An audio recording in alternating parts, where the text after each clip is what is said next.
All right, guys, today, lesson 2.1, we're talking about the limit definition of the derivative. And I would argue that today is really your first true day of calculus because calculus is kind of split up into two big parts. One part of calculus is dealing with what is called finding derivatives. The other part is dealing with integrals. And what we've done up to this point has just given us some tools that we're going to use to help us work with what are called derivatives. But today's the first day that we're going to actually really use them. So welcome to calculus. It's glad to finally be here. Here's how today's going to go. All right. So in the last chapter, we talked about finding the rate of change, right? You would have some kind of curve and, hey, here's 2 points on the curve. Use your old slope formula and find the average rate of change. Okay. And then you were asked, what if your point was in between those 2 points and you wanted to find not the average rate of change, but what if you wanted to know the exact rate of change at one point, at one moment in time? We didn't have what we needed to do that yet. Okay, you hadn't learned the math that you needed to know to make that happen.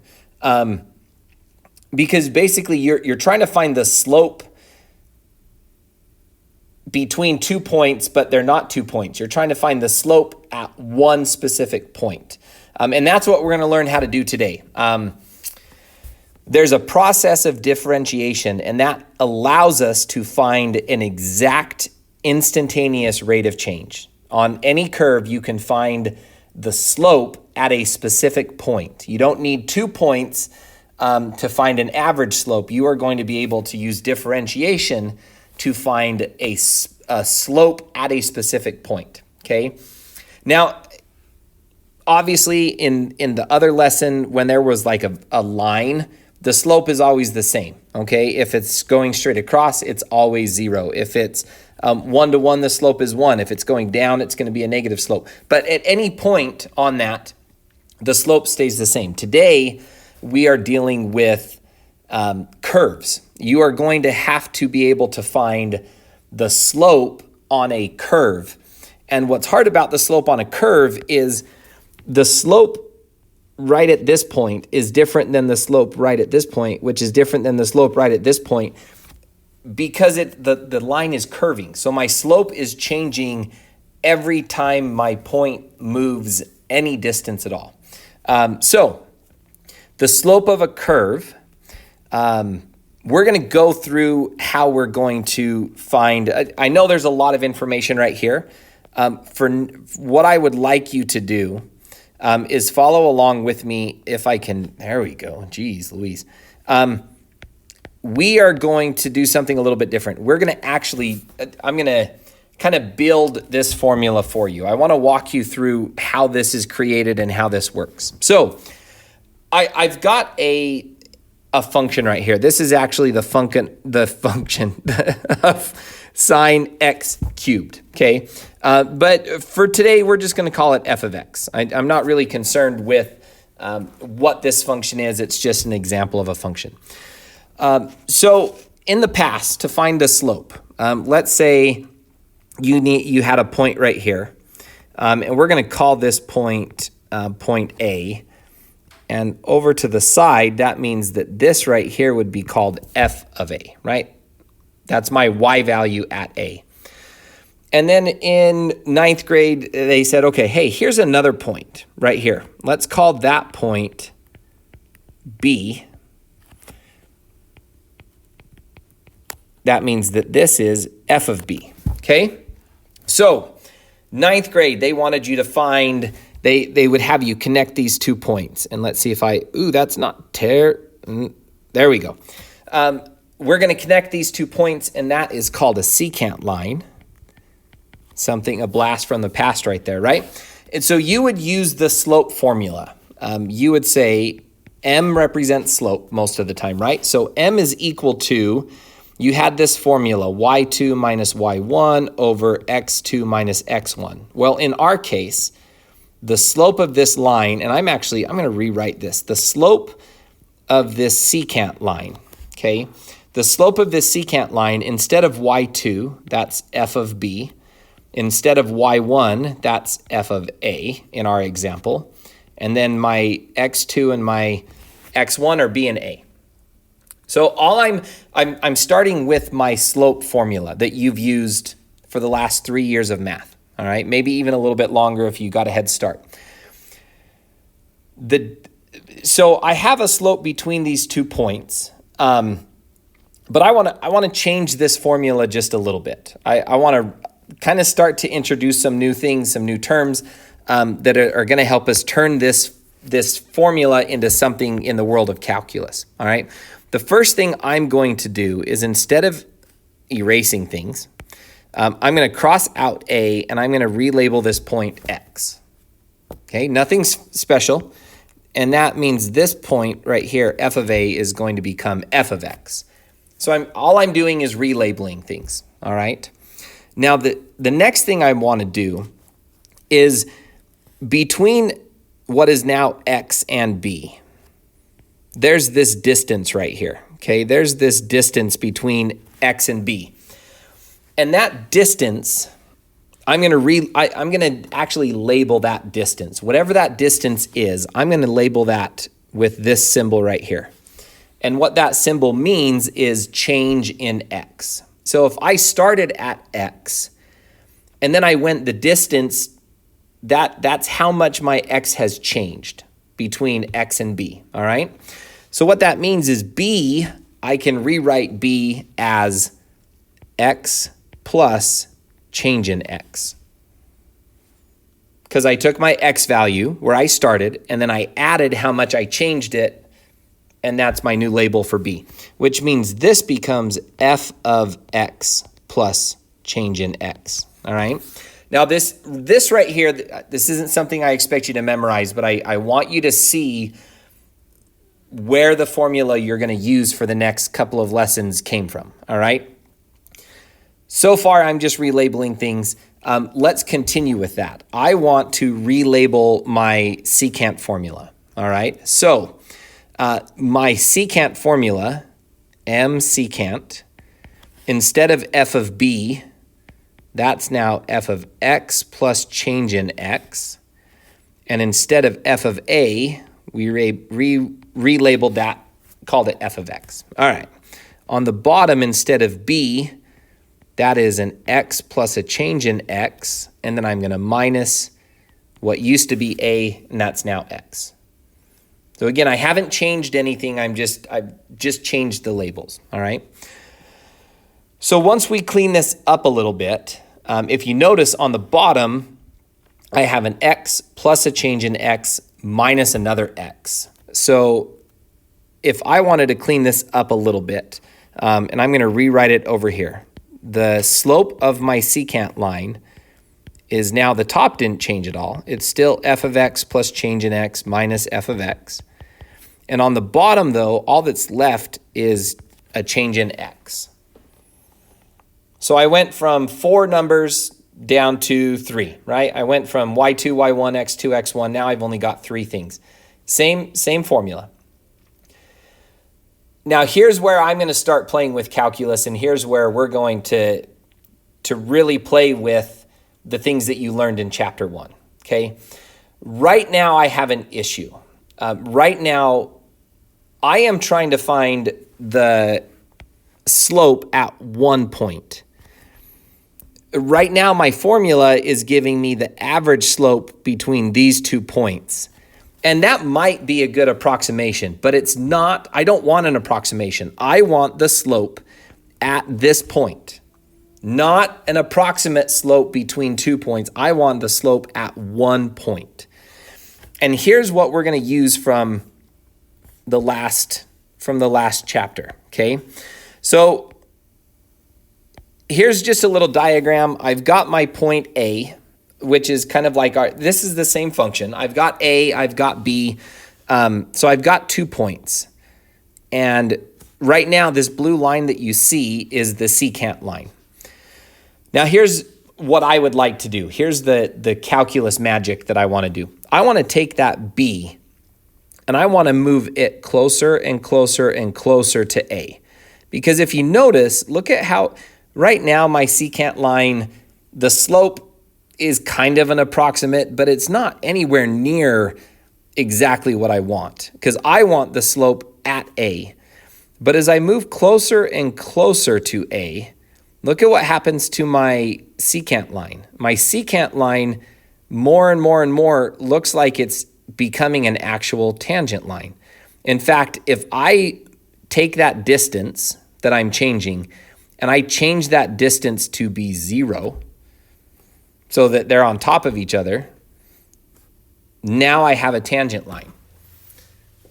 But how do you do that? How do you find the distance between 2 points when really you just took one of the points and put it on top of the other? Aren't you just finding the distance between the same point twice?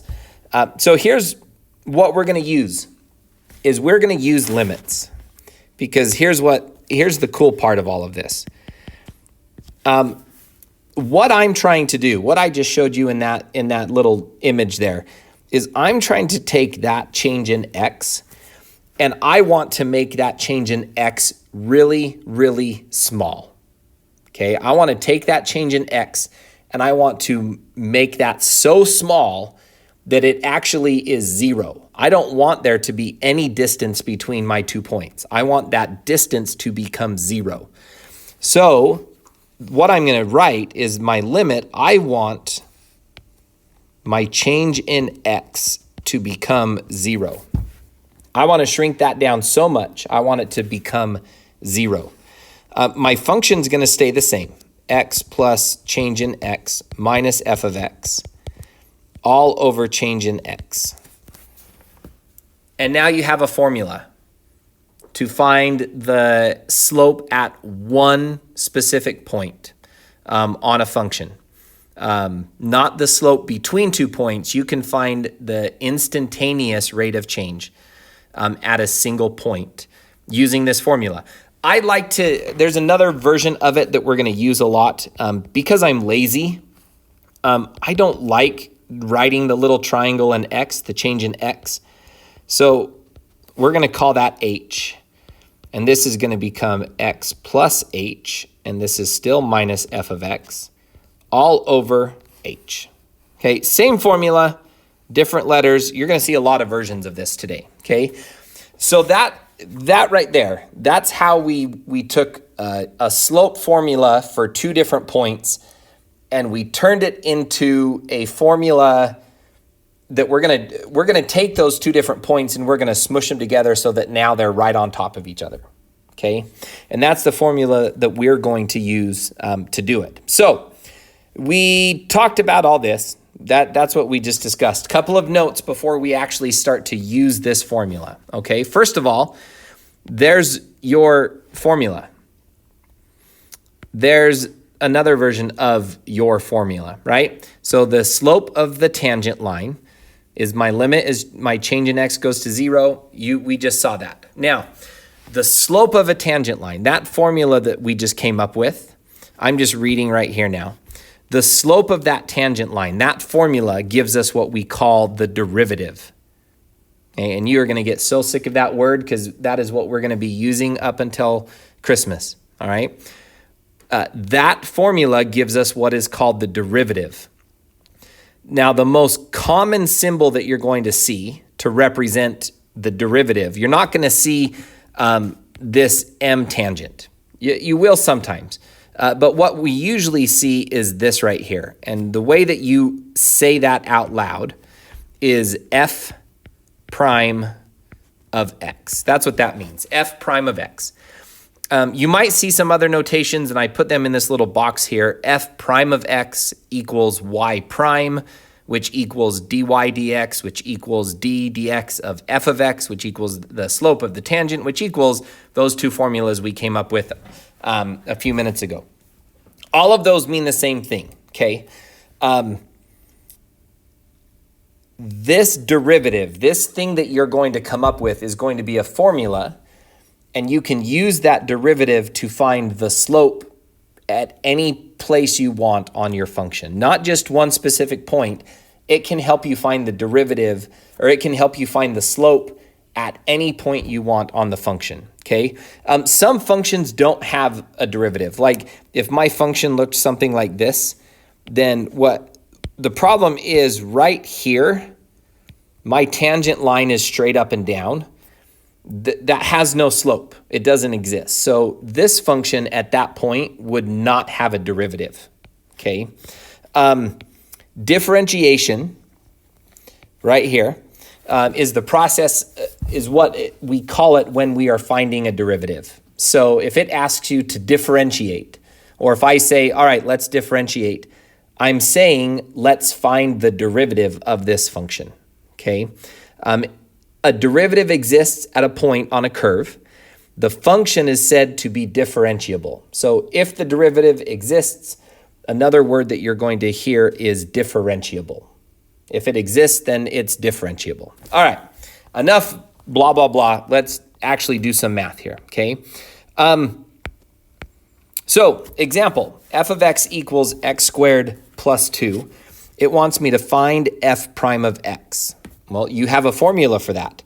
F prime of x is equal to the limit as my change in x goes to 0 of f of x plus change in x minus f of x over change in x. Now today on the homework, you're going to get so sick of writing this formula and especially this limit part right here. But it's critical that you do that today. On the AP test, you need to use the right notation in order to get the full points on the questions.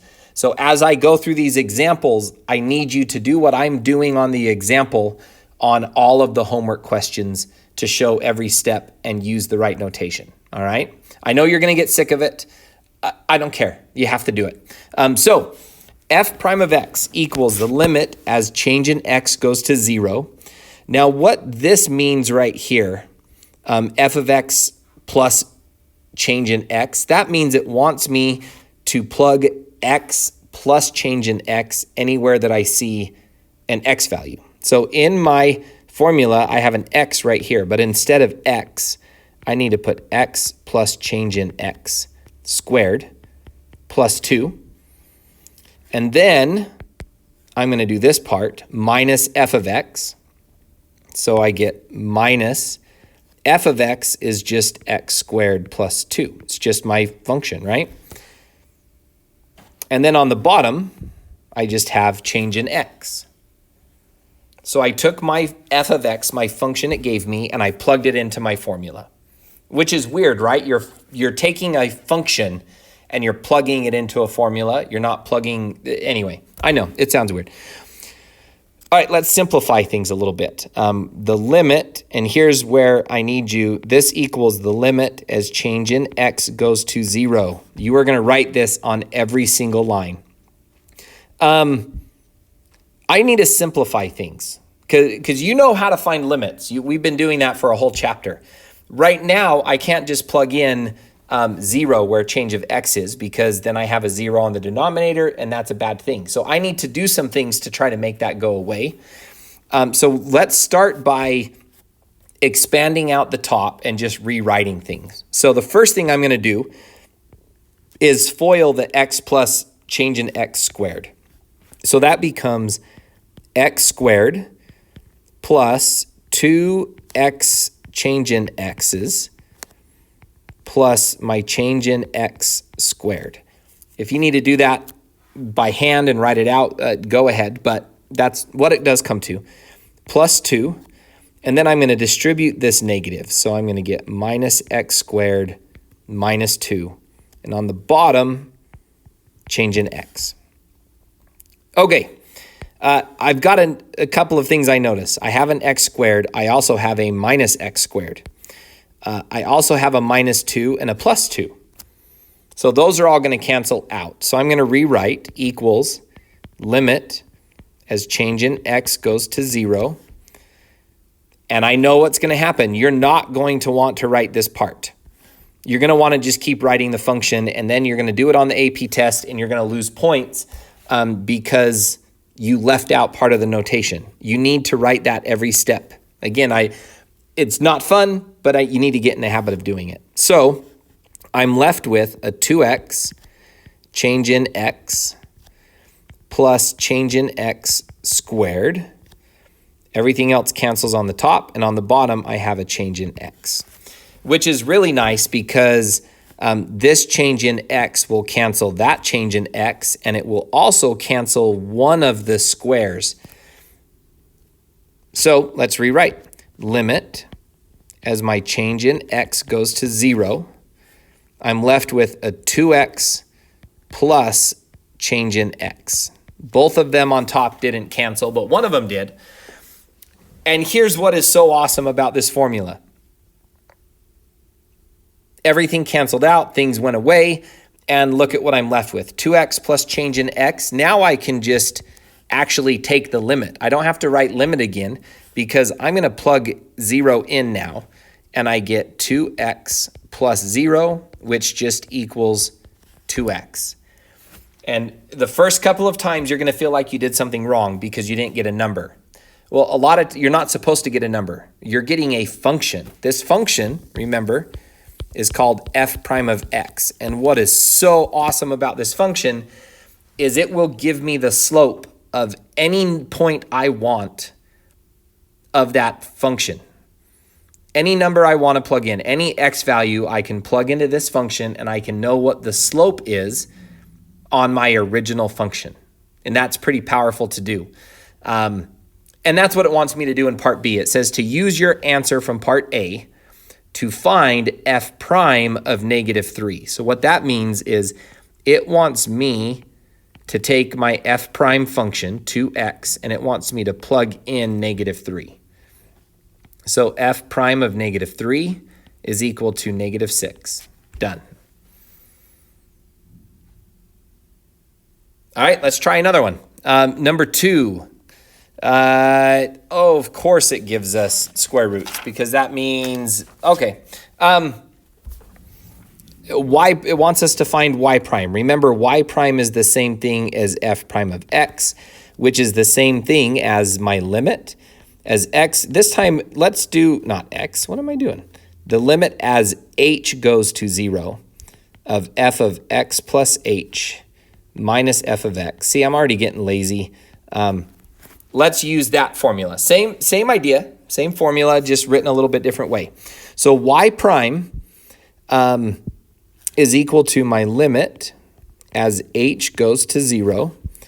And instead of square root of x, on top I need to start with the square root of x plus h. And then I'm going to minus f of x. And then on the bottom, I still have h. Okay, now here's where it gets fun. I need to simplify things. If I plug in 0, I have a 0 on the bottom, and that's not allowed. So I need to do something to try to cancel things out. I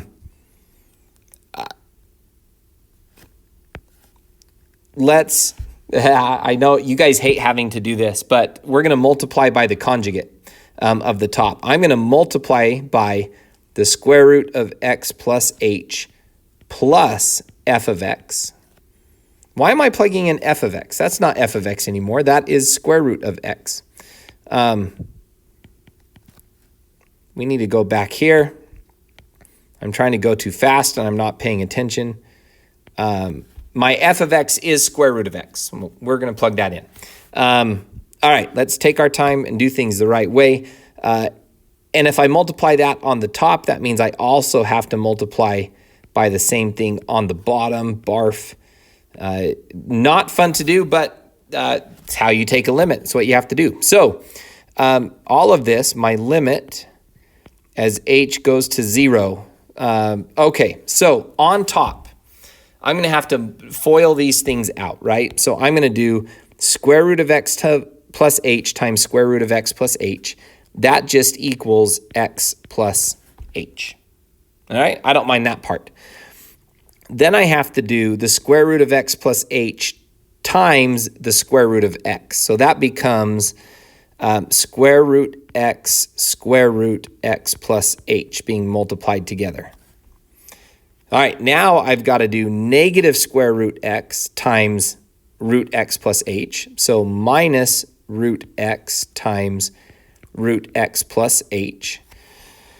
And then the last one, negative root x times positive root x. Well, that just equals negative x. We okay there? I'm okay there. It's nice when you do things the right way and don't make mistakes, right? Okay, on the bottom, I know you're going to want to multiply those together. Let's wait. I'm going to leave h the way it is, and then I'm just going to put that is supposed to get multiplied by this conjugate.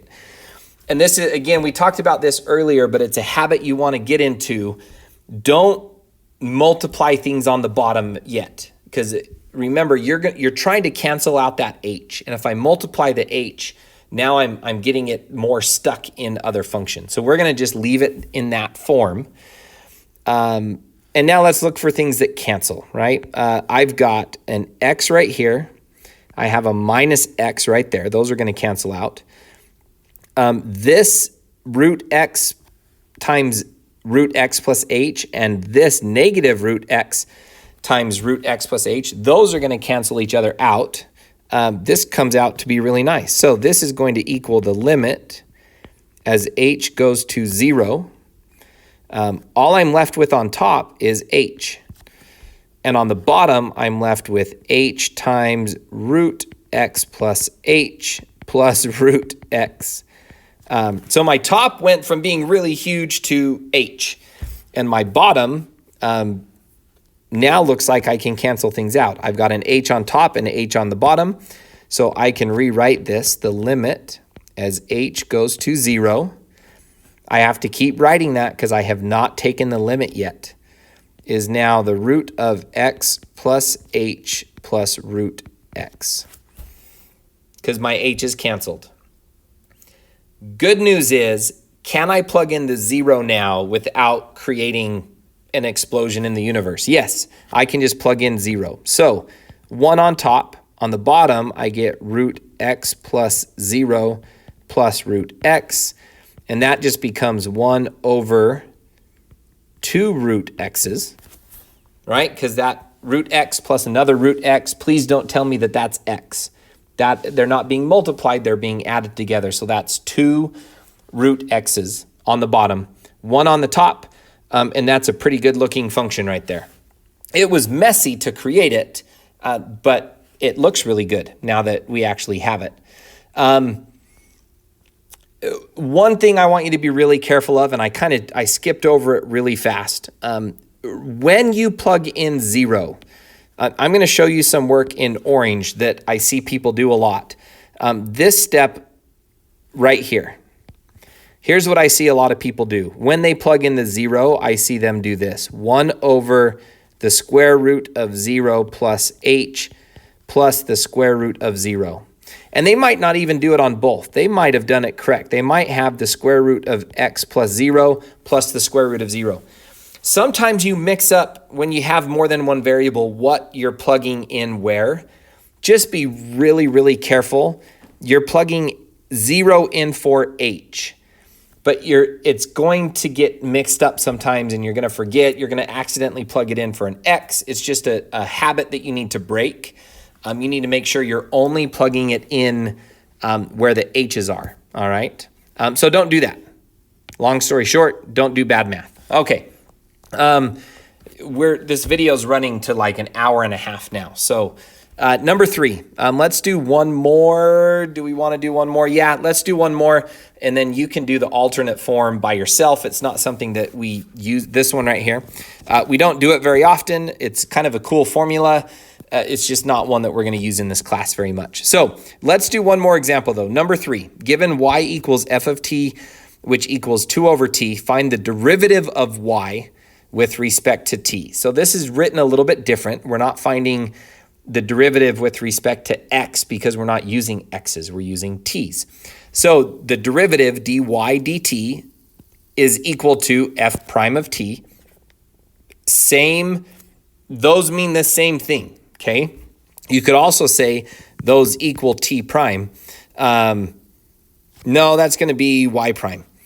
Sorry, not t prime. So that's also going to be y prime. All of these mean the same thing, okay?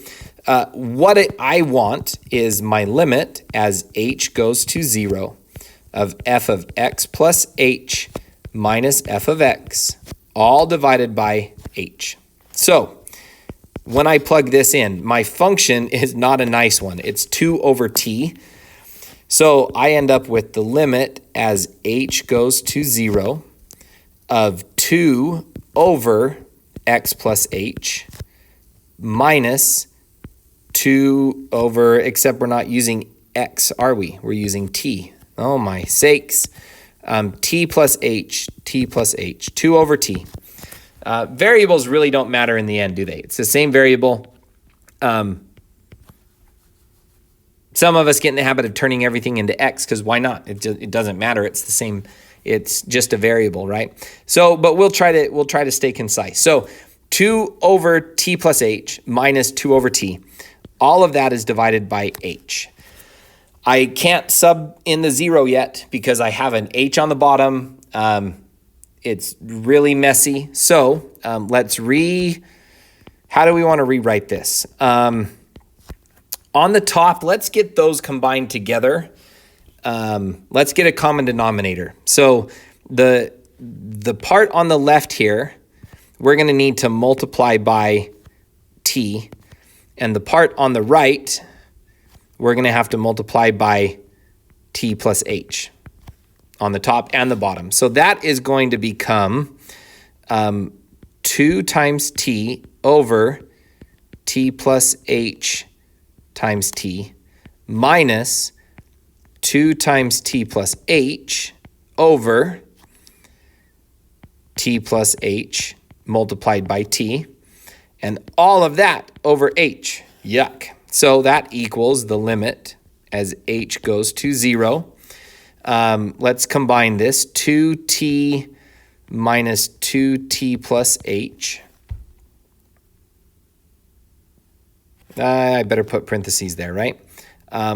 Divided by t plus h times t divided by h. Oh my gosh. All right. I'm about to do something that the AP test absolutely hates, okay? But there's not a lot of room on this paper. So I'm going to take this function and I'm going to move my math up to here. And I'm telling you right now, they hate that. They hate when you have to draw an arrow to where you want to go next, but sometimes you run out of space and deal with it, AP test.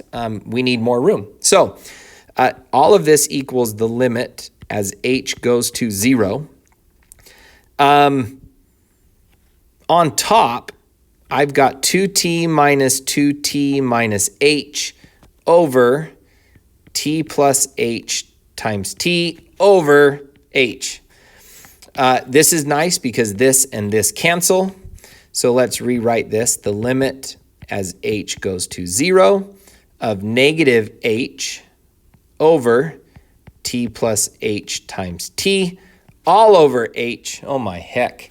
I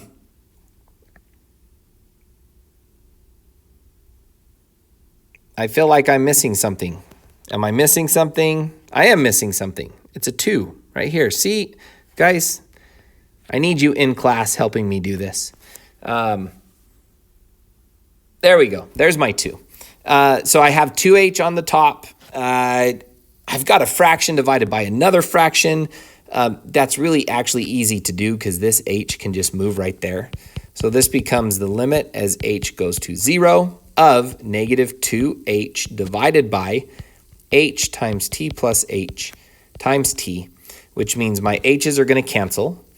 So the limit as h goes to 0 of negative 2 divided by t plus h times t is, now I can plug in the 0, right? I can just plug that in. I get negative 2 on top. On the bottom, t plus 0 is t times another t. Well, that's just t squared. That looks good to me. So negative 2 over t squared would be my formula. That's going to be, what did it call it? F prime of t, or we could call it y prime, or we could call it dy dt. All of those mean the same thing, okay? The important thing is that we have a formula. We can find the slope wherever we want to find the slope. Okay, this last example, go ahead, try this one on your own. Basically, it gives you a new formula to use, this one right here. Use this function and the value 3, plug it into that formula, and you're going to breeze through that question really quick. We'll go through it as a class, but we're not going to take time to do it here today. So on the homework, that's not the problem. What did I want? Right here. Okay, so homework. Homework for 2.1. What I want you to do is there anything I want you to skip? I don't think so. There's only 23 questions, and only the first 13 are new because there's lots of steps. So I want you to do all real numbers. Do 1 through 23. I think you can handle all of them.